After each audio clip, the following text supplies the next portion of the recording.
صلى الله عليك يا سيدي يا رسول الله خذ بيدي قبل زعيلتي بك يا رسول الله. الله سبحانه وتعالى നമ്മളെ പ്രമോൾ ചെയ്യുമാറാകട്ടെ. നമുക്ക് സ്വീകരിക്കുമാറാകട്ടെ. മഗ്ഫിറത്തിന്റെ 10 നമ്മളിൽ നിന്ന് വിട പറയാൻ വേണ്ടി ഒരുങ്ങി നിൽക്കുക. ഇനി ഒരു രാത്രി കൂടി നമുക്ക് അവശേഷിക്കുന്നുള്ളൂ. മഗ്ഫിറത്തിന്റെ 19 ഇനി വരുന്നൊരു രാത്രി മാത്രം, വെള്ളിയാഴ്ച രാവിലെ കൂടിയാണ്. രാത്രി വരുന്ന ശ്രമിക്കുന്ന രാത്രി വെള്ളിയാഴ്ച രാവിലെ കൂടിയാണ് മഗ്ഫിറത്തിന്റെ 10 അവസാനത്തെ രാത്രി. 2 പകലും ഒരു രാത്രിയാണ് നമ്മുടെ മുമ്പിലുണ്ട്. നേടിയെടുത്തെങ്കിലേ അവസാനത്തെ ഫലം ചെയ്യുന്നുണ്ട്. ലൈലത്തുൽ ഖദർ കിട്ടണം, നരകമോചനം കിട്ടണം, സ്വർഗ്ഗം കിട്ടണം, അഫ്വ കിട്ടണം, എല്ലാം കിട്ടണമെന്നുണ്ടെങ്കിൽ ആദ്യം ചെയ്യണം. അതിന് തടസ്സം നിൽക്കുന്ന അതൊക്കെ നമുക്ക് കിട്ടാൻ തടസ്സം നിൽക്കുന്നത് എന്താ? നാം ചെയ്ത അപരാധങ്ങളാണ്. അല്ലാഹുവിന്റെ മഗ്ഫിറത്ത് അല്ലെങ്കിൽ അവന്റെ റഹ്മത്തൊക്കെ ഖർബിയായ രൂപത്തിൽ നമുക്ക് കിട്ടുന്നതിന് തടസ്സം എന്താണ്? നമ്മൾ ചെയ്ത തെറ്റുകളാണ്. അല്ല അമലുകളുടെ കുറവല്ല. അമലുകളുടെ കുറവല്ല. ഒരാൾ കൃത്യമായിട്ട് 5 നേരം നിസ്കരിച്ചു കൂട്ടുക, കൃത്യമായിട്ട് 5 നേരം നിസ്കരിക്കുന്നത്, ഫർളുകൾ മാത്രം, സുന്നത്തുകളൊന്നും എടുത്തിട്ടില്ല. സുബഹി നിസ്കരിക്കുന്നുണ്ട്, ളുഹർ നിസ്കരിക്കുന്നുണ്ട്, അസ്ർ നിസ്കരിക്കുന്നുണ്ട്, മഗ്രിബ് നിസ്കരിക്കുന്നുണ്ട്, ഇശാ നിസ്കരിക്കുന്നുണ്ട്. കറക്റ്റായിട്ട് 30 ദിവസത്തെ നിർബന്ധ ബാധ്യത നോമ്പ് കൃത്യമായിട്ട് നോക്കിയിട്ട് ഒരു സുന്നത്തും നോക്കിയിട്ടില്ല. അവർക്ക് നിർബന്ധമുള്ള ഹജ്ജുണ്ട്, അതൊരു വട്ടം അവൻ ചെയ്തിട്ടുണ്ട്. സകാത്ത് നിർബന്ധമായിട്ട് കൊടുക്കേണ്ടതുണ്ടെങ്കിൽ അത് അവൻ കൃത്യമായിട്ട് കൊടുക്കില്ല. ഒരു സുന്നത്തും അവൻ ചെയ്തിട്ടില്ല. ഫർള് ചെയ്തതൊക്കെ ഓക്കെയാണ്, ഇത്രേ ചെയ്യുള്ളൂ. ഒരിക്കലും ഒരു 5 ളുഹർ നിസ്കരിക്കാൻ പറ്റില്ലല്ലോ ഒരു ദിവസം. അപ്പൊ ഈ ഒരു ദിവസം ഒരു വർഷത്തിൽ 40 നോമ്പ് എടുക്കാൻ പറ്റൂലല്ലോ, 30 പറ്റും. ഇത് മാത്രമേ അവൻ ചെയ്തിട്ടുള്ളൂ. പക്ഷെ അവന്റെ ജീവിതത്തിൽ പാപങ്ങൾ ഉണ്ടായിട്ടില്ല. അവനാണോ മെച്ചം? ഫർളും സുന്നത്തും ഒക്കെ എടുക്കുന്നുണ്ട്. കുറെ സുന്നത്ത് നോമ്പെടുത്തു, കുറെ ഫർള് നോമ്പെടുത്തു, കുറെ സുന്നത്ത് നിസ്കരിച്ചു, കുറെ ഫർള് നിസ്കരിച്ചു, ഒക്കെ ചെയ്തിട്ടുണ്ട്. തുല്യമായ കോലത്തിൽ തെറ്റ് ചെയ്തിട്ടുണ്ട്. അവനാണോ മെച്ചം? അവനാണോ മെച്ചം? ആരാ?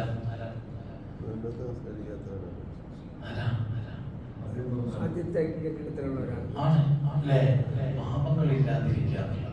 പാപങ്ങളില്ലെങ്കിൽ പിന്നെ ചെയ്യുന്നതൊക്കെ എന്താ? നന്മയാണ്. ഒരാളുടെ ഹിസ്റ്ററിയിൽ അഫ്വ് കിട്ടുക. നമ്മൾ ഇതുവരെ അല്ലാഹുവിന്റെ അനുഗ്രഹങ്ങളിൽ ഏറ്റവും വലുത് മഹാന്മാരുണ്ട്, അവരെന്ത് ചെയ്യലാണ്? പുറത്തു തരലാണ്. ഇപ്പൊ നമ്മുടെ നോമ്പിന്റെ ശ്രേഷ്ഠതകളിൽ പറഞ്ഞത് എന്താ? നിങ്ങൾ കൃത്യമായിട്ട് നോമ്പെടുത്താൽ മുൻകഴിഞ്ഞ പാപങ്ങൾ പുറത്തു തന്നു. നിങ്ങൾ കൃത്യമായിട്ട് തറാവീഹ് നിസ്കരിച്ചാൽ മുൻകഴിഞ്ഞ പാപങ്ങൾ പുറത്തു തന്നു. ഒരാള് റമദാനിൽ ഒരാള് നോമ്പ് തുറപ്പിച്ചാൽ എന്ത് ചെയ്യണം? അവൻക്കുള്ളത് എന്താണ്? അവന്റെ പാപങ്ങൾ പുറത്തു.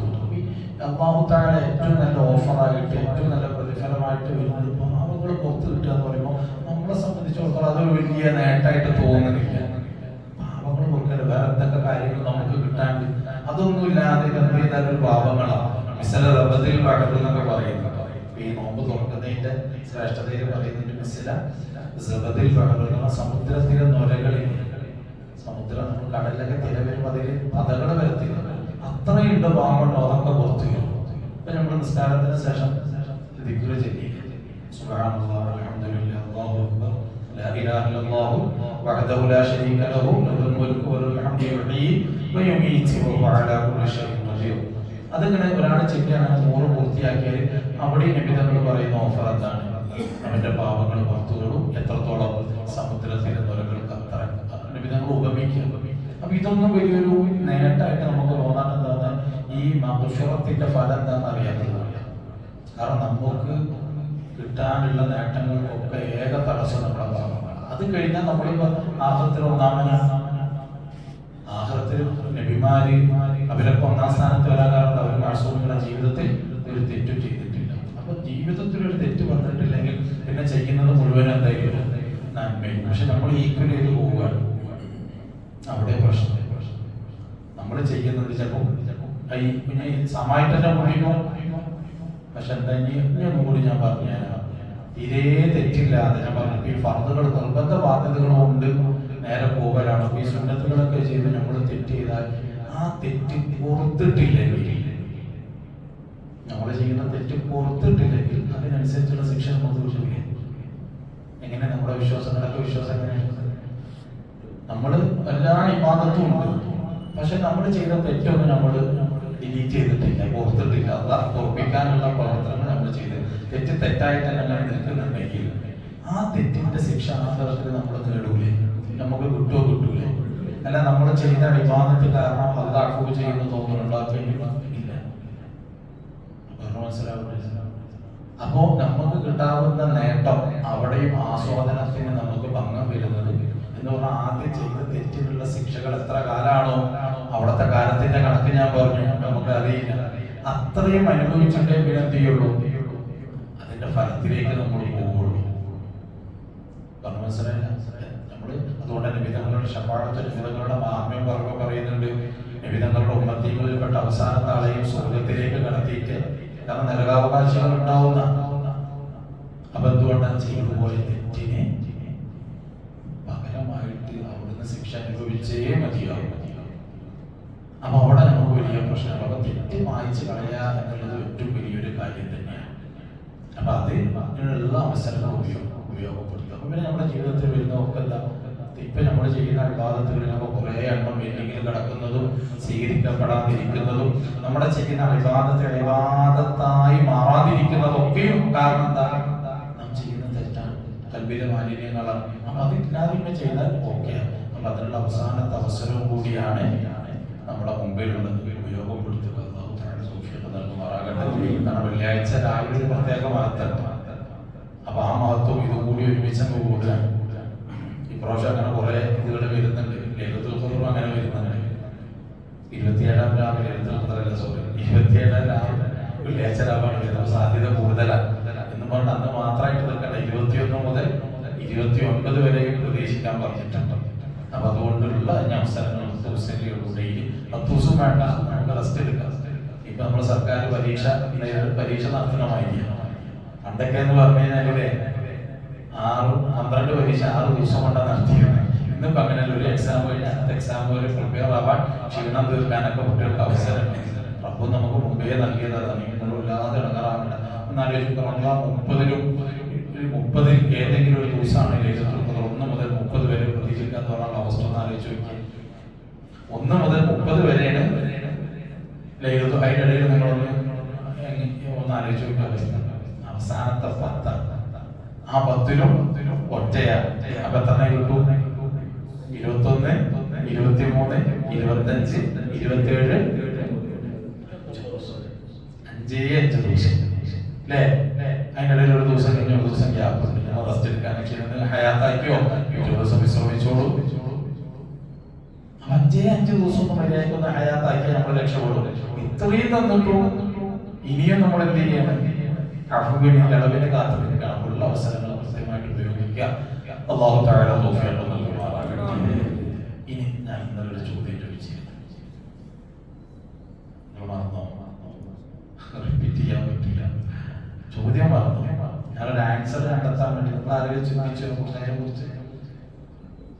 ഞാൻ ഇന്നലെ ചോദ്യം ചോദിച്ചിരുന്നു. ഇന്നലെ ഒന്ന് ചോദിച്ചു, ഇന്നലെ ഒന്ന് പറഞ്ഞു. മിഞ്ഞാന്ന് ഞാൻ ചോദിച്ചാൽ നിങ്ങൾ പറഞ്ഞിട്ടുണ്ടാവും, ഒരു സൃഷ്ടികളിൽ നിന്ന് നമുക്ക് കിട്ടിയ ഗുണം എന്ന് പറഞ്ഞാൽ ഞാൻ പറഞ്ഞ അതിനൊരു സ്ഥിരത വേണം. നേട്ടം എന്ന് പറഞ്ഞാൽ അപ്പൊ തന്നെ തീർന്നതിന് നമ്മൾ ഗുണം എന്ന് പറയില്ലല്ലോ അല്ലേ? അപ്പൊ ഒരു ഗുണം എന്ന് പറയുന്നത് ഒറിജിനൽ പോയി ചതിച്ചു എന്നല്ലേ നമ്മൾ പറയാ, പറ്റിച്ചു എന്നല്ലേ പറയാ. അപ്പൊ ഒരു ഗുണം ആർക്കെങ്കിലും കിട്ടിയിട്ട് അറിവുണ്ടോ നിങ്ങൾക്ക്? ആർക്കെങ്കിലും വേണം. നമ്മുടെ ജീവിതം നോക്കുക. അതേപോലെ തന്നെ ഇന്നലെ ഞാൻ ചോദിച്ചതാണ്, ഏതൊക്കെ വിഷയത്തിലാണ് നമുക്ക് നമ്മുടെ യജമാനന് ആവശ്യമുള്ളത്? കാരണം ഇമാം ശുക്രി റഹ്മത്തുള്ളാഹി അലൈഹി ചിന്തിച്ചതോന്നാണ് വിധങ്ങൾ പറഞ്ഞതാണ്, ആവശ്യമുള്ളതിനനുസരിച്ചിട്ട് നീ എന്ത് ചെയ്താൽ മതി, റബ്ബിനെ സമീപിച്ചാൽ മതി. നമുക്ക് ഏതൊക്കെ വിഷയത്തിലാണ് നമുക്ക് ആവശ്യമുള്ളത് അവിടെ നിൽക്കട്ടെ. അടുത്ത ചോദ്യം, അതൊക്കെ ആൻസറുകൾ കണ്ടെത്തുമ്പോൾ നിങ്ങളുടെ മനസ്സുകൊണ്ട് നിങ്ങൾ ഇതിനൊരു ഉത്തരം കണ്ടെത്തുകയാണ്. കേൾക്കുകയാണെങ്കിൽ നിങ്ങളുടെ ജീവിതത്തിൽ മനസ്സിലൊരു ചലനമുണ്ടാവും. അതാണ് എൻ്റെ ഈ ലക്ഷ്യം. നിങ്ങളിങ്ങനെ കേട്ട് റാഹത്തായിട്ട് അങ്ങനെ പോവുകയാണ്, ആദ്യ ഓർമ്മത്തിലും അല്ലാതെയായിട്ട് പോവുകയാണെങ്കിൽ ഇങ്ങനെ കേട്ടു എന്ന് നിങ്ങൾക്കും പറഞ്ഞു എനിക്കും സമാധാനിക്കാം എന്നതിലപ്പുറത്തേക്ക് ഒന്നും അതിൽ പ്രതീക്ഷിക്കണം. അള്ളാഹുവിന്റെ റസൂലിനെ തൽക്കാലം മാറ്റി വെക്കാൻ. ഈ ജീവിതത്തിൽ, നിങ്ങളുടെ ജീവിതത്തിൽ നിങ്ങൾക്ക് ഏറ്റവും ആവശ്യമുള്ള വസ്തു എന്താണ്? അള്ളാഹുവിന്റെ റസൂൽ ഞാൻ പറയും, എടുത്തു വായിക്കും, പറയും തടി സലാമത്താക്കുക, അതങ്ങനെ പറഞ്ഞാൽ പിന്നെ രക്ഷപ്പെട്ടല്ലോ എന്നല്ലോ. അതല്ലാതെ ഇപ്പൊ ഈ ദുനിയാവിൽ നമ്മൾ ജീവിക്കുന്നത് നമുക്ക് ഏറ്റവും കൂടുതൽ ആവശ്യമുള്ള വസ്തു ഏതാണ്? നമ്മളിപ്പോ ഇമ്പോർട്ടൻ്റ് ആയിട്ട് കാണുന്നത് നമുക്ക് ഇവിടെ നിൽക്കുന്നതിൽ ജീവിക്കുന്നതിൽ നമുക്ക് അത്യാവശ്യമായിട്ട് ഏറ്റവും കൂടുതൽ നമ്മളതിനെ ആശ്രയിക്കുന്നുണ്ട്. ഏറ്റവും കൂടുതൽ ആവശ്യമുള്ള വസ്തു പണം. നല്ല വെറുതെ എന്റെ ചോദ്യത്തിന് മറുപടി പറഞ്ഞ സത്യസന്ധമായിട്ട് പറയണം. ഈമാൻ എന്നൊക്കെ പറഞ്ഞാൽ ഞാൻ അടുത്ത ചോദ്യം ചോദിക്കും. ഉള്ളത് പറയണം. ഓക്സിജൻ പണം ആരോ പറഞ്ഞാലോ അറിവ് കഴിഞ്ഞോ? ഇനി ഞാൻ നിങ്ങൾ പറഞ്ഞ ആൻസറൊക്കെ ശരിയാണോ ഇല്ലെന്ന് നിങ്ങൾ ചിന്തിച്ചാൽ മതി. നമുക്ക് ഏറ്റവും ആവശ്യമുള്ള വസ്തുവിലേക്ക് നമ്മൾ ഏറ്റവും കൂടുതൽ അങ്ങോട്ട് എടുക്കൂലേ? അതിന് പ്രാധാന്യം നൽകൂലേ? ഇല്ലേ? നമുക്ക് ഏറ്റവും കൂടുതൽ ആവശ്യമുള്ള വസ്തുവായിട്ട് നമ്മൾ തോന്നുന്നതിലേക്ക് നമ്മൾ എപ്പോഴും മിനിറ്റ് അതാണെങ്കിൽ നമ്മുടെ ചിന്ത ഉണ്ടാകുക. മനസ്സിൽ ആണോ അല്ലേ? കാരണം നമുക്ക് അത്രയും ആവശ്യമായൊരു വസ്തു, ആ വസ്തുവിന്റെ എന്റെ നിലനിൽപ്പ് അതിലാണ്. അതാണ് ആവശ്യം, ഏറ്റവും കൂടുതൽ ആവശ്യം എന്ന് പറയുന്നത് അതാണല്ലോ. അപ്പൊ അതിനേക്കായിരിക്കൂലേ നമ്മുടെ പ്രയത്നങ്ങൾ മുഴുവനും, അല്ലേ? നിങ്ങൾ പറഞ്ഞ ഓരോ ആൻസർ കൊടുത്തൊന്ന് നോക്കി അതിലേക്ക് തന്നെയാണോ? അത് നിങ്ങൾ വെറുതെ പറഞ്ഞതാണോ? അറിവ് എന്ന് പറഞ്ഞു, അറിവിലേക്ക് നമുക്ക് ആവശ്യമുണ്ടോ? എങ്കിൽ ആ ആവശ്യമുള്ള വസ്തു എത്ര നിങ്ങൾ സമ്പാദിച്ചിട്ടുണ്ട്? ഈമാൻ എന്ന് പറഞ്ഞു, ഈമാൻ ആവശ്യമുള്ള വസ്തുവാണെങ്കിൽ നിങ്ങൾക്ക് അത്യാവശ്യമാണെങ്കിൽ എത്ര തീരെ ആ ഏറ്റവും ആവശ്യമുള്ള വസ്തുവിനെ നമ്മൾ തീരെ അവഗണിക്കും. ഏറ്റവും കൂടുതൽ പരിഗണിക്കേണ്ടത് അതിനെയാണ്, ആവശ്യമുള്ള വസ്തുവിനല്ലേ പരിഗണിക്കുക. അതാ ഞാൻ ചോദിക്കുന്നത്, ആൻസർ നോക്കി ആലോചിച്ച് പറഞ്ഞാൽ മതി. ഏറ്റവും ആവശ്യമുള്ള വസ്തു ഏതാ ഈ ലോകത്ത്?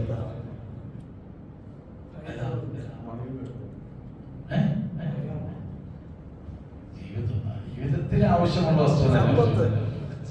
അങ്ങനെ പല ആൻസറുകളുണ്ട്. ഒരു പക്ഷേ നമ്മുടെ പ്രവർത്തനങ്ങളെ കൊണ്ട് അങ്ങനെ പറയാം, എന്തെന്ന് സമ്പത്താണ് എന്ന് പറയാം, അല്ലേ? നമ്മളെ ഏറ്റവും കൂടുതൽ നമ്മൾ ബന്ധപ്പെട്ട് കിടക്കുന്നത് നമ്മുടെ മറ്റേ മൈൻഡിൽ ഏറ്റവും കൂടുതൽ വരുന്നതൊക്കെയും സമ്പത്തായതുകൊണ്ട് നമുക്ക് ആവശ്യമുള്ള വസ്തു സമ്പത്താണ് എന്ന് പറയാം. സത്യത്തിൽ അതാണ്. ഇപ്പൊ നേരത്തെ എല്ലാവർക്കും പറഞ്ഞു, വേറൊരാൾ ഓക്സിജൻ എന്ന് പറഞ്ഞു. സത്യത്തിൽ അതല്ലേ ഒരു മിനിറ്റ് അത് കിട്ടാതിരുന്ന ഈ ലോകത്ത് എന്തുണ്ടായിട്ട് എന്താ കാര്യം? ഒരു മിനിറ്റ് അത് നമുക്ക് കിട്ടാതിരുന്ന ആളാണ് ഇനി ഈ ലോകത്ത് എന്തുണ്ടായിട്ട് എന്താ കാര്യം? ഒരു മിനിറ്റ് ഈ പറയപ്പെട്ട വസ്തു നമുക്ക് കിട്ടാതിരുന്ന ബാക്കി എന്തോ എന്തെങ്കിലും പറഞ്ഞു ലക്ഷങ്ങളും കോടികളും മുടക്കുന്നത് ഈ ഒരു ഓക്സിജൻ കൃത്യമായിട്ടൊന്നും നടക്കാൻ വേണ്ടിയിട്ട് തന്നെ. ഒരുപാട് സമ്പത്ത് നമ്മൾ ചെലവഴിക്കുന്നത്, നമ്മുടെ സമ്പാദ്യങ്ങൾ ഭൂരിഭാഗവും കടം വാങ്ങിയും യാചിച്ചു നമ്മൾ നടത്തുന്നത് എന്തിനാ?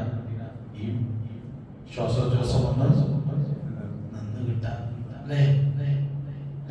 കൈയില്ലാത്തവർ, കാലില്ലാത്തവർ, കണ്ണില്ലാത്തവർ, കിഡ്നിയില്ലാത്തവർ, ഹാർട്ടിന് പ്രോബ്ലമുള്ള ആളുകൾ, അങ്ങനെ ശാരീരികമായി പാർട്സുകളിലൊക്കെ ഒരുപാട് ഗുരുതര പ്രശ്നങ്ങളുള്ള ആളുകളും ഇവിടെ ജീവിക്കുന്നില്ലേ? അതൊക്കെ ഉണ്ട്. നേരെ മറിച്ച് തോന്നില്ലെങ്കിലോ? ഇല്ലേ? അങ്ങനെ തന്നെ ഏറ്റവും നമുക്ക് ആവശ്യമുള്ള വസ്തു എന്താണ്? അതിനെത്ര വില നമ്മൾ കൊടുത്തിട്ടുണ്ട്?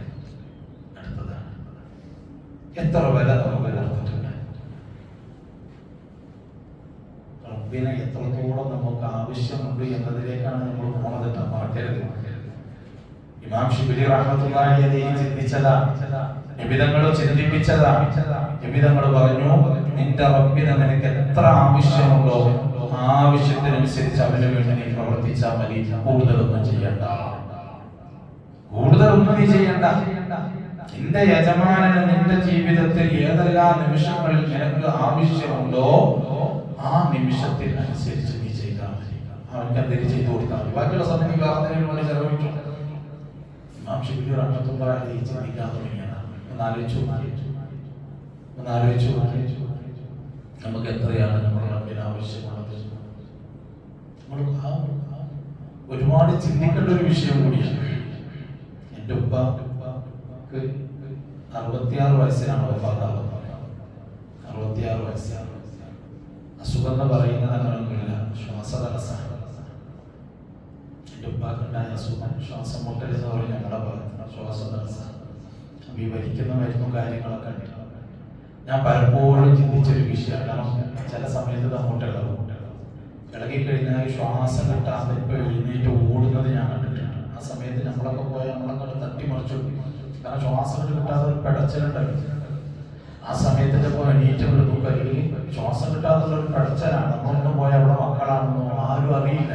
എന്നാൽ കഴിഞ്ഞ നോർമലായ ഓക്കെയാണ്. അപ്പൊ ഞാനിങ്ങനെ ചിന്തിച്ചിട്ടുള്ള ഉപ്പയുടെ അടുത്തിരുന്ന് ചിലപ്പോൾ ഒന്ന് പുറക്കുന്ന തടവി കൊടുക്കും. ഇളകിക്കഴിഞ്ഞാൽ മരുന്നൊന്നും ഒന്നിനും പറ്റൂല. അപ്പൊ ഇത് നമ്മൾ കണ്ടിട്ടുണ്ട്, വല്ലാതെ സഹിക്കാൻ കഴിയാത്തൊരവസ്ഥയാണ്. അപ്പൊ ഇത് ഞാൻ പലപ്പോഴും എടുത്ത് നിന്നിട്ട് ആ സമയങ്ങളിൽ ഞാൻ കോളേജിൽ നിന്ന് ഇറങ്ങി ആ സമയത്തിലൊക്കെ ഇപ്പൊക്കെ അസുഖമുണ്ട്.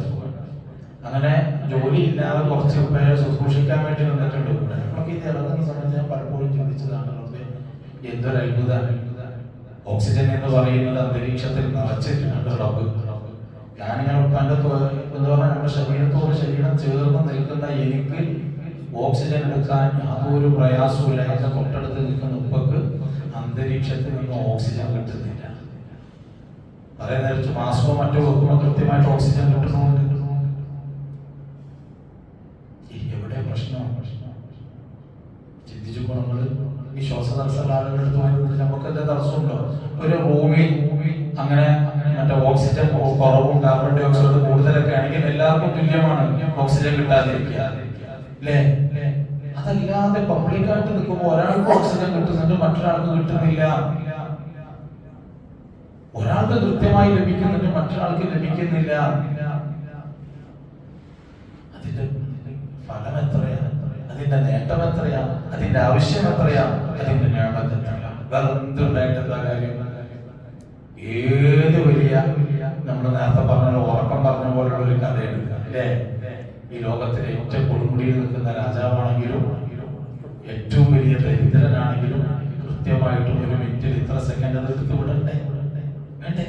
എത്ര തിരക്കുള്ള ആളാണെങ്കിലും വേണ്ടേ?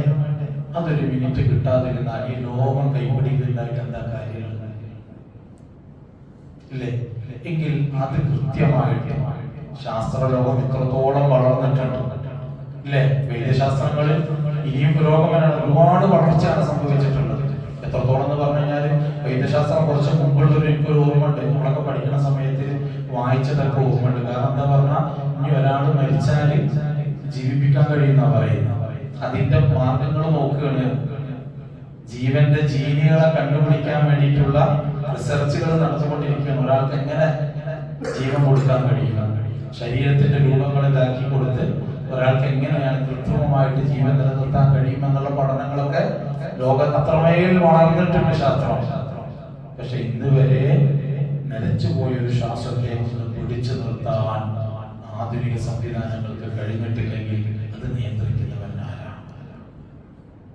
ബാക്കിയൊക്കെ പോട്ടെ, ബാക്കിയൊക്കെ നമ്മുടെ കഴിവുകൊണ്ടാണ് വെക്കുക. സമ്പത്ത് ഉണ്ടാക്കിയത് നമ്മുടെ കഴിവാണ്, ബിൽഡിംഗ് ഉണ്ടാക്കുന്നത് നമ്മുടെ കഴിവാണ്, ഈ ഇലക്ട്രോണിക് സാധനങ്ങൾ ഉണ്ടാക്കുന്നത് മനുഷ്യ നിർമ്മിതിയാണ്, നമ്മൾ ഉപയോഗിക്കുന്ന മൊബൈൽ ഫോൺ മനുഷ്യ നിർമ്മിതിയാണ്. ഈ കാണുന്ന വസ്തുക്കളും ലോകത്തുള്ള സർവ വസ്തുക്കളും മനുഷ്യ നിർമ്മിതിയാണെങ്കിൽ ഈ ഇതിനെ സംവിധാനിച്ചതാണ്. ഒന്ന് ചിന്തിച്ചിട്ടുണ്ടോ? റബ്ബിനെ എത്രത്തോളം നമുക്ക് ആവശ്യമുണ്ടെന്നുള്ളത് ഒറ്റ വിഷയം. ബാക്കിയൊക്കെ നമ്മുടെ ഇടപെടലില്ല, ഇല്ലേ? ഇതുണ്ടാക്കുന്നതിന് മനുഷ്യന്റെ ഇടപെടലില്ല, ഈ ബിൽഡിംഗ് ഉണ്ടാക്കിയതിൽ മനുഷ്യന്റെ ഇടപെടലില്ല. ഈ നമ്മുടെ കണ്ണിന്റെ മുമ്പിൽ കാണുന്നതും സർവ്വത്തിനും ഒരു മനുഷ്യന്റെ ഇടപെടലില്ലേ? ഇനി പോട്ടെ, എന്റെ സൃഷ്ടിപ്പിൽ ഒരു മനുഷ്യന്റെ ഇടപെടലില്ലേ? ഇല്ലേ? ഒരു ഉമ്മയുടെ ഇടപെടലില്ലേ? ഒരു വാപ്പയുടെ ഇടപെടലില്ലേ? എന്നെ പരിചരിച്ചതിൽ, എനിക്ക് ഭക്ഷണം നൽകിയതിൽ, എന്നെ പഠിപ്പിച്ചതിൽ, എല്ലാത്തിനും ഒരു ഇടപെടലില്ലേ? എങ്കിൽ ഈ വിഷയത്തിലൊന്ന് ആലോചിച്ചു നോക്കിയാൽ ഏത് മനുഷ്യന്റെ ഇടപെടലാണ്? നിങ്ങൾ ഏതെങ്കിലും ഒരു മനുഷ്യന്റെ ഇടപെടൽ ഈ ഒരു വിഷയത്തിലുണ്ടോ? ബാക്കിയുള്ള ശരീരത്തിലുള്ള എല്ലാ അസുഖങ്ങൾക്കും അല്ലെങ്കിൽ കൃത്യമായിട്ടൊരു പരിചരണോ ഒരു പരിഹാരമോ കണ്ടെന്ന് താൽക്കാലിക ശമനം നടത്താൻ പറ്റുമെങ്കിൽ ഇതിനു വേണ്ടി ഇത് കൃത്യമായിട്ട് നൽകുന്നവരും അല്ലെങ്കിൽ തടയുന്നവരും ഇതിനെ നിയന്ത്രിക്കുന്നവരും ആരാണ്? എങ്കിൽ ഒരു മനുഷ്യൻ അവന്റെ റബ്ബിലേക്ക് എത്രത്തോളം ആവശ്യമുണ്ട്? അള്ളാഹ്ക്ക് വേണ്ടിയിട്ട് നീ പ്രവർത്തിച്ചോളൂ. എത്രയാണോ നിനക്ക് അവൻ ആവശ്യമുള്ളത്, നിനക്ക് നിന്റെ റബ്ബിനെ യജമാനനെ എത്ര ആവശ്യമുണ്ടോ ആ ആവശ്യത്തിനനുസരിച്ച് നീ നിന്റെ റബ്ബിന് വേണ്ടി പ്രവർത്തിച്ചോളൂ. ഹബീബായ മുഹമ്മദ് റസൂലുള്ളാഹി ഒന്ന് മനസ്സിരുത്തി ചിന്തിച്ചു. നമുക്ക് ചിന്തിക്കാൻ കഴിവില്ലാൻ കിട്ടുന്നതല്ല. കാരണം പല മാർഗങ്ങളിലും നമ്മൾ നല്ലോണം ചിന്തിക്കണം. നമ്മുടെ ചിന്താമണ്ഡലങ്ങളുടെ എന്താ പറയാ ഉണർന്ന് പ്രവർത്തിക്കുന്ന എത്ര മേഖലകളുണ്ട് അല്ലേ? പക്ഷെ അത് മുഴുവൻ എന്താണ്? നന്മയാണെന്ന് വെച്ചാൽ അധികം കുരുട്ടും മറ്റുള്ളതൊക്കെ ഉണ്ടാകുക. നന്മക്കൊന്ന് ചിന്തിക്കണ്ടേ? അതാ ഞാൻ നേരത്തെ ഓതിയൊരായത്തുണ്ട്, കൽബുകൾ ഉണ്ടായിട്ട് ചിന്തിക്കാത്തവർ, കണ്ണുകൾ ഉണ്ടായിട്ട് കാണാത്തവർ, ചെവികൾ ഉണ്ടായിട്ട് കേൾക്കാത്തവർ ഒരുപാട് ശിക്ഷകൾക്ക് പാത്രമാകുന്നുണ്ട്. ഒരുപാട് ചോദ്യങ്ങൾക്ക് മറുപടി പറയേണ്ടതുണ്ട്.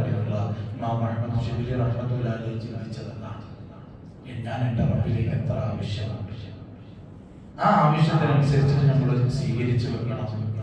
ആ അവനിലേക്ക് നമ്മൾ ആവശ്യമാകണം. അതിനു വേണ്ടി നമ്മൾ പ്രവർത്തിക്കണം. ഇനി ഓരോരുത്തരും ചിന്തിക്കേണ്ടതാ നിങ്ങളുടെ റബ്ബിനെ നിങ്ങൾക്ക്. അതുകൊണ്ടാണ് ഞാൻ അങ്ങനെ പറഞ്ഞത്, നമ്മളൊന്ന് ആലോചിച്ചു എന്റെ റബ്ബിന് ഏതൊക്കെ നിമിഷത്തിലാണ് എനിക്ക് ആവശ്യമുള്ളത്, അതിനനുസരിച്ച് നമ്മളവിടെ ഇതാക്കിയാൽ മതിയല്ലോ. ഇല്ലേ? ഇപ്പൊ നമ്മൾ ഇങ്ങനെ ഇരിക്കുന്നുണ്ട്. നിങ്ങളുടെ കയ്യിലൊക്കെ ഫോണുണ്ട്, നിങ്ങളുടെ കയ്യിൽ പൈസ ഉണ്ട്, അതുപോലെ തന്നെ നിങ്ങളുടെ കയ്യിൽ വാഹനമുണ്ട്, നിങ്ങളുടെ കയ്യിൽ സ്വർണ്ണുണ്ട്. അല്ല ഞാൻ ആലോചിച്ചു, ഇന്നിപ്പോ രാവിലെ പള്ളിയിൽ പോയപ്പോ എത്ര ആളുകൾ ഫോൺ കൊണ്ടുവന്നിട്ടുണ്ട്?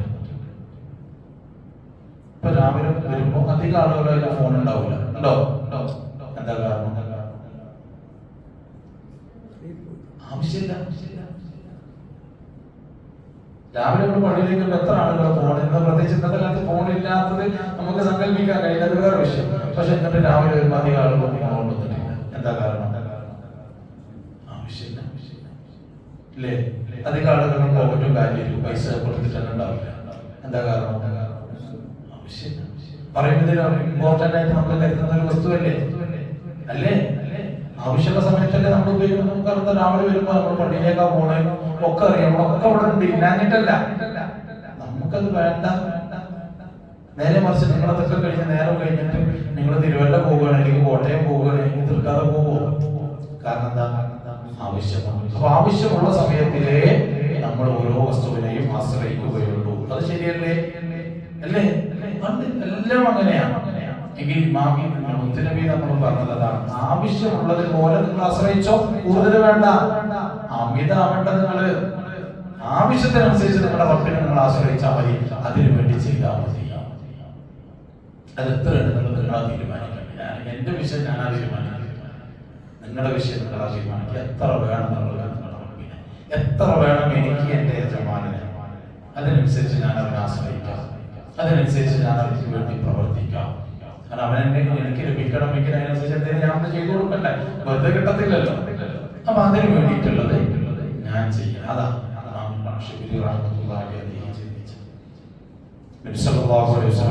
നമ്മളോട് ചിന്തിപ്പിക്കുന്നത്.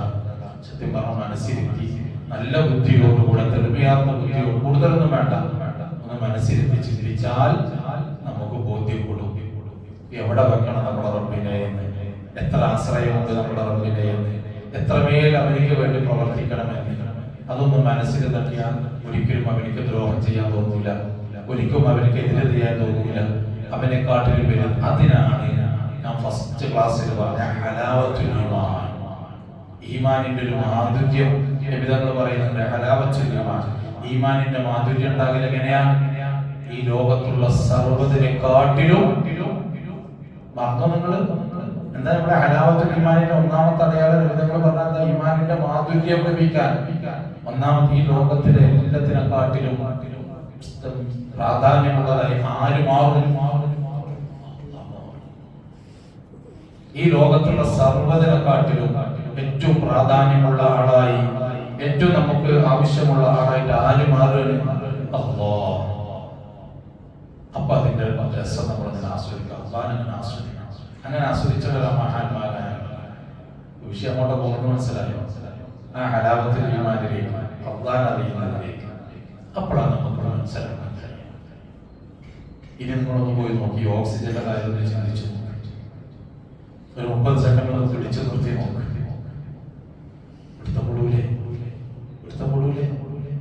എത്ര ആരോഗ്യമുള്ളവരാണെങ്കിലും എത്ര ആരോഗ്യമുള്ള ആളാണെങ്കിലും അല്ലേ തളർന്നു പോകൂലേ? കിട്ടും. എത്ര ഓക്സിജന്റെ വില അല്ലേ? വില കൊടുത്താലും കൃത്യസമയത്ത് കിട്ടണ്ടേ? കിട്ടിയാൽ തന്നെ ശരീരം അക്സെപ്റ്റ് ചെയ്യണ്ടേ? ഇതൊക്കെയും ഇതുവരെ നിയന്ത്രിച്ചതാരാ?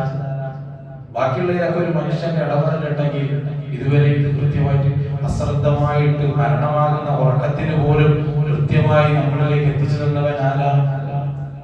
അവളൊന്ന് ചിന്തിച്ചു നോക്കാം. എത്രമേൽ ഉണർവിന് മാത്രമല്ല, നമ്മള് ഒക്കെ ഉറങ്ങണ സമയത്ത് ഈ ലോകത്ത് നമുക്ക് എന്തെങ്കിലും ആവശ്യമുണ്ടോ? ഒരു വസ്തു ആവശ്യം അല്ലേ? എവിടെ കിടന്നാലും ഉറങ്ങില്ലേ? അതാ ഞാൻ പറയുന്നത്. എവിടെ റബ്ബിനെ ഏത് നിമിഷത്തിലും നമുക്ക് ഒഴിവാക്കാൻ പറ്റൂല എന്നാണ് ആ ചിന്തയിൽ നിന്ന് മനസ്സിലാവുന്നത്. ബാക്കിയുള്ളവരൊക്കെ നമുക്ക് ഈ പറഞ്ഞ ഓരോന്ന് ആവശ്യമാണ്. ഇനി നമ്മൾ ഒന്ന് ഉറങ്ങുകയാണ്, നമുക്ക് ആ സമയത്ത് എന്താ ആവശ്യമില്ല. നമുക്ക് ഉറങ്ങുന്ന സമയത്ത് ഈ ലോകത്ത് എന്താ ആവശ്യം? ഒന്നും വേണ്ട അല്ലേ? അപ്പോഴും നമുക്ക് ആവശ്യമുള്ളതല്ല. അപ്പൊ എത്ര പേര് നമുക്ക് നമ്മുടെ റബ്ബിനാവും. ആദ്യം നോക്കിക്കോ, വേറൊരു മനുഷ്യന്റെ ഇടപെടലില്ലല്ലോ. ഉണ്ടോ? ഓക്സിജൻ ഇല്ലാത്ത സ്ഥലത്തേക്ക് ഓക്സിജൻ എത്തിക്കലും ഓക്സിജൻ ആവശ്യമുള്ളവർക്ക് കൃത്യമായിട്ട് കൊടുക്കുക, ശാസ്ത്രം പരാജയപ്പെടുന്ന വിഷയങ്ങൾ. അതുപോലെ അതാ ഞാൻ പറയുന്നത്. ഇപ്പൊ വെന്റിലേറ്ററിൽ മറ്റുള്ളത് എന്താ? ഓക്സിജൻ കൃത്രിമമായി നിലനിർത്തുകയാണ്. അവിടെയും പരാജയപ്പെട്ട് പോവുകയാണ്. ലോകം തന്നെ മുമ്പിലേക്ക് വെച്ചു കൊടുത്തു കഴിഞ്ഞാൽ തരാൻ കഴിയുന്നു. ബാക്കിയൊക്കെ എന്തെങ്കിലും ചെയ്യാം അല്ലെ? ട്രാൻസ്പ്ലാന്റേഷൻ നടത്താം, അങ്ങനെയൊക്കെ ചെയ്യുന്നുണ്ട്. ഇതൊക്കെ ചെയ്യുന്നത് എന്തിനാ? ഇതൊന്നും നിന്ന് കിട്ടാനാണ്, നടന്നു കിട്ടാനാണ്.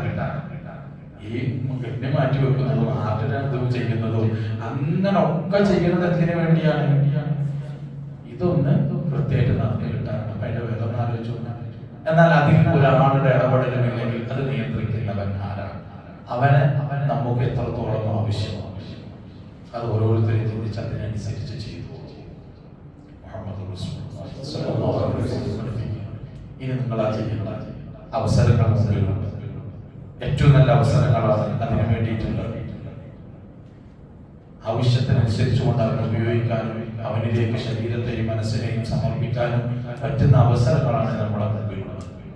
അത് നല്ല പോലെ ചിന്തിക്കണം, അതിനു വേണ്ടി പ്രവർത്തിക്കണം. അതല്ല ഇനി അങ്ങനെ പ്രവർത്തിക്കാതെ എപ്പോഴും നമ്മൾ പോകെന്നെയാണ് തീരുമാനമെങ്കിൽ വിധങ്ങളാണ് നീ അവസാനിപ്പിക്കുന്നത്. എങ്കിൽ നീ തോന്നിയതുപോലെ ചെയ്തു. നീ നരകത്തിന് വേണ്ടി പ്രവർത്തിച്ചു. അതിനുവേണ്ടി നിന്റെ ശരീരം ആഗ്രഹിക്കുന്നത് പോലെ തോന്നിയതുപോലെ നീ ചെയ്തു. പക്ഷെ അതൊക്കെ ചെയ്യുമ്പോൾ നീ ഒന്ന് ചിന്തിച്ചിട്ട് വേണം ചെയ്യാൻ. നരകം അങ്ങനെ ഇങ്ങനെയൊന്നും പറയുന്നില്ല.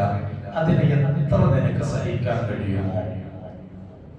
എത്ര നമുക്ക് സഹിക്കാൻ കഴിയും? നമ്മുടെ ചൂടുവെള്ളം കുടിക്കാൻ കഴിയുന്നൊരു ചൂട് എന്തും അങ്ങനെയല്ലോ. തണുപ്പ് സഹിക്കാൻ കഴിയുന്നൊരു തണുപ്പ്. ഭക്ഷണം നമ്മൾ കഴിക്കാൻ പറ്റുന്ന രൂപത്തിലൊരു ഭക്ഷണം അല്ലേ? എല്ലാം നമുക്ക് പറ്റുന്നതല്ലേ നമ്മൾ എടുക്കും. പറ്റാത്തണ്ടെങ്കിൽ നമ്മൾ എടുക്കലുണ്ടോ? എല്ലാം അങ്ങനെയാണ് അല്ലേ?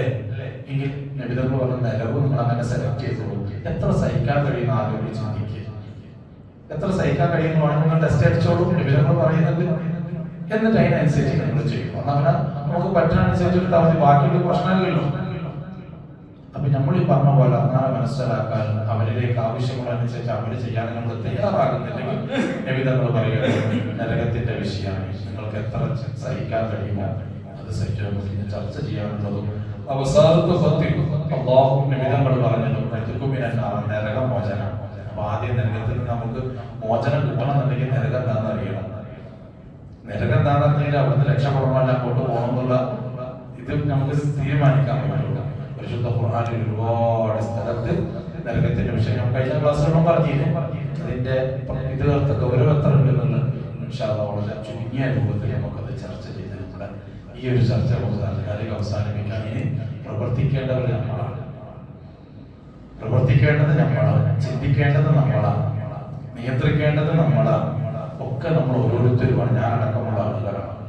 അതിനുള്ള മാർഗങ്ങളും വഴികളും ഒക്കെ ഉള്ള ചെറിയ അറിവ് വെച്ച് ഞാൻ പറഞ്ഞു തന്നിട്ടുണ്ട്. ഉപകാരം കിട്ടുമെന്ന് പ്രതീക്ഷയിൽ ഇനി ഒന്നും കിട്ടാതെ വെറുതെ ഇരുന്നിട്ട് അത് ഞാൻ പറയാം അമ്മ വന്നിട്ട് ഒക്കെ ചെയ്ത് മാറ്റിത്തരും, ആ ധാരണ തെറ്റാണ്. നമ്മൾ ഇറങ്ങി തിരിക്കണം, വഴികൾ കണ്ടെത്തണം, ചിന്താമണ്ഡലങ്ങളുണ്ടല്ലോ, കുറെ വിഷയങ്ങളും അതിലൂടെ നമ്മൾ സ്വയം നിയന്ത്രിതരാകണം. അപ്പൊ അള്ളാഹുവിന്റെ തൗഫീഖ് ഉണ്ടാവും. നമ്മൾ പറഞ്ഞത് കേട്ടതുമൊക്കെ ഒരു സ്വാലിഹായ അമലായി കബൂൽ ചെയ്യണം. റഹ്മാൻ, നിന്റെ ത്വഅത്തിലായി ദീനീ ഖിദ്മത്തിലായി ദീർഘകാലം ജീവിക്കാനുള്ള തൗഫീഖ് നൽകണം. റഹ്മാൻ, ആഫിയത്തുള്ള ദീർഘായുസ്സ് നൽകണേ. അല്ലാഹുവേ, പരിശുദ്ധ റമദാൻ അനുകൂലമായി സാക്ഷി പറയുന്നവരെ ഞങ്ങളെയും ഞങ്ങളുടെ കുടുംബങ്ങളെയും ദുആ കൊണ്ട് ഏൽപ്പിച്ചവരെയും ഒക്കെ നീ ഉൾപ്പെടുത്തി അനുഗ്രഹിക്കണേ. റഹ്മാൻ, അല്ലാഹുവേ, പരിശുദ്ധ റമദാൻ എല്ലാ അർത്ഥത്തിലും ഞങ്ങൾക്ക് നീ അനുഗ്രഹമാക്കണേ. അല്ലാഹ് പരീക്ഷണമാക്കണേ. റഹ്മാൻ, റമദാനിലും അല്ലാത്തപ്പോഴും ഞങ്ങളിൽ നിന്ന് വന്നുപോയ എല്ലാ അപാകതകളും നിന്റെ കാരുണ്യം കൊണ്ട് ഞങ്ങൾക്ക് നീ പുറത്തു തരണേ. അല്ലാഹ്, ഞങ്ങളുടെ മാതാപിതാക്കൾക്കും ഉസ്താദന്മാർക്കും ഞങ്ങളോട് ബന്ധപ്പെട്ടവർ ദുആ കൊണ്ട് ഏൽപ്പിച്ചവർക്കൊക്കെ നീ പുറത്തു നൽകണേ. റഹ്മാൻ, അല്ലാഹുവേ, അവശേഷിക്കുന്ന കാലം തെറ്റ് ചെയ്യാതെ പൂർണ്ണമായും നിന്റെ തൃപ്തിയിലായി ജീവിക്കണം. ഇതിനുള്ള തൗഫീഖ് നൽകണേ. അല്ലാഹ്, ഇശാജിന്റെ ബോധനത്തിൽ കൊടുത്തല്ല. റഹ്മാൻ, അല്ലാഹുവേ, ലൈലത്തുൽ ഖദ്റാണ് ഞങ്ങളുടെ മുമ്പിലേക്ക് വരുന്നത്, അതിൽ വിജയിക്കുന്നതിൽ ഞങ്ങളെ ഉൾപ്പെടുത്തണേ.